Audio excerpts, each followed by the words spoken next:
Hello everyone, চলে এসেছি নতুন একটা সেশনে। আজকের সেশনে আমরা লুক লাইক নিয়ে আলোচনা করব। অনেকদিন থেকেই রিকোয়েস্ট করা হচ্ছিল যে লুক লাইকের উপর একটা ভিডিও প্রোভাইড করতে, তো ফাইনালি আজকে আমরা লুক লাইক নিয়ে আলোচনা করব। এর সাথে বোনাসও আছে। এর সাথে আমরা শিখে নেব লুক এবং বি লাইকে কখন কোথায় কিভাবে ব্যবহার করতে হয়। প্রথমে আসি লুক নিয়ে। লুক এখানে লিঙ্কিং ভার্বের কাজ করবে, এর মানে অ্যাপিয়ার, এরপরে অ্যাডজেক্টিভ বসবে, অর্থাৎ how someone or something appears, অর্থাৎ কোনো ব্যক্তি বা কোনো বস্তু কিভাবে উপস্থিত হচ্ছে। এটাকে এইভাবে বুঝতে হবে যে আপনার সামনে কোনো ব্যক্তি বা বস্তু কিভাবে উপস্থিত হচ্ছে, অর্থাৎ আপনার চোখ কোনো ব্যক্তি বা বস্তুকে কিভাবে দেখছে। ইমোশন বা স্টেট দু ক্ষেত্রেই হতে পারে। যেমন বলি না, তোমাকে সুন্দর দেখাচ্ছে, অর্থাৎ আমার চোখে তোমাকে সুন্দর লাগছে। তাহলে এটাকে এইভাবে বলতে হবে, you look beautiful. You subject, look এখানে লিঙ্কিং ভার্ব এবং beautiful adjective. You look beautiful. অনেক সময় বলি তোমাকে খুব ক্লান্ত দেখাচ্ছে, you look very tired. You look very tired, তাকে খুব খুশি দেখাচ্ছে, শি লুকস ভেরি হ্যাপি। যদি আমরা নেগেটিভ করি তাহলে ডু নট লুক বা ডাজ নট লুক হবে। যেমন শি ডাজন্ট লুক হ্যাপি, তাকে খুশি মনে হচ্ছে না, she doesn't look happy. They don't look happy, they don't look happy. এরপর আসি লুক লাইক নিয়ে। লুক লাইককে কখন ব্যবহার করা হয়? To compare the appearance of someone or something to others, অর্থাৎ কারো অ্যাপিয়ারেন্স বা কোনো ব্যক্তি বা বস্তুর হতে পারে অন্য জনের সাথে যখন আমরা তুলনা করি, সেক্ষেত্রে আমরা লুক লাইক ব্যবহার করি। এক নম্বর ব্যবহারটা জেনে নিই। লুক লাইকে কোনো ব্যক্তি বা বস্তুর সাথে অন্য কোনো ব্যক্তি বা বস্তুর যখন চেহারার বর্ণনা করা হয় বা চেহারার তুলনা করা হয়, সিমিলারিটি বোঝানো হয়, তখন আমরা লুক লাইক ব্যবহার করি। যেমন আমরা বলি প্রায়, তোমাকে তোমার মার মতো দেখতে। অর্থাৎ দেখুন, এখানে আমি একজন ব্যক্তিকে তার মার সাথে তুলনা করছি, তার মার চেহারার সাথে তুলনা করছি, তার চেহারাকে, তার চেহারার বর্ণনা দিচ্ছি তার মার সাথে তুলনা করে। তাহলে you look like your mother.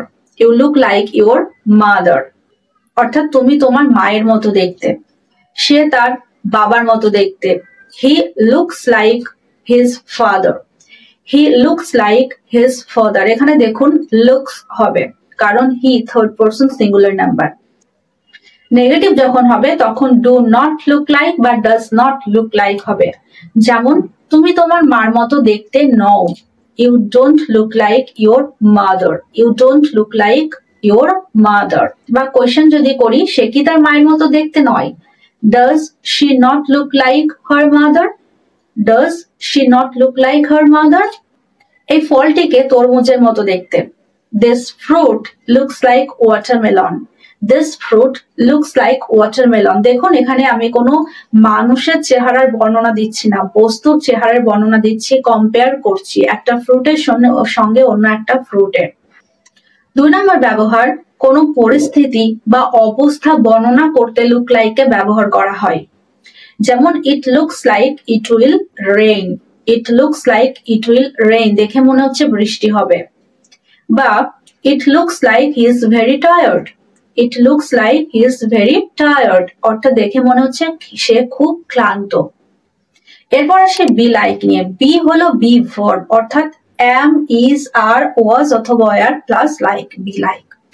Look লাইকে আমরা চেহারার সিমিলারিটি বুঝিয়েছি বা একজন ব্যক্তির চেহারার সাথে অন্য ব্যক্তির চেহারার সাদৃশ্য বা কম্পেয়ার, তুলনা আমরা করা দেখেছি।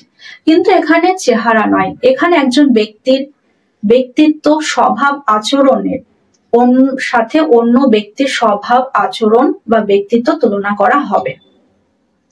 যেমন he is like his grand father. He is like his grandfather, অর্থাৎ সে তার ঠাকুরদার মতো। এর মানে এই নয় যে তার চেহারার সাথে তার ঠাকুরদার চেহারার সাথে তার চেহারার মিল আছে। এটার মানে এই হলো তার ব্যক্তিত্ব, তার চরিত্র, তার আচরণ, তার স্বভাব তার ঠাকুরদার মতো। She is like her mother, অর্থাৎ তার ব্যক্তিত্ব, স্বভাব, আচরণ তার মায়ের মতো। She is like a child, অর্থাৎ তার ব্যক্তিত্ব, তার স্বভাব, তার আচরণ একজন শিশুর মতো। সো ফ্রেন্ডস, আজকে আমরা শিখে নিলাম লুক লাইক, বি লাইক কে কোথায় ব্যবহার করা হয়, কিভাবে ব্যবহার করা হয়, বা ইংলিশে কিভাবে সেন্টেন্স গঠন করতে হয়। যদি কোনো ডাউট থাকে অবশ্যই কমেন্ট সেকশনে কমেন্ট করে জানাবেন। দেখা হচ্ছে পরের সেশনে এরকম নতুন নতুন টপিক নিয়ে। ততক্ষণ সবাই ভালো থাকবেন, সুস্থ থাকবেন। Thank you.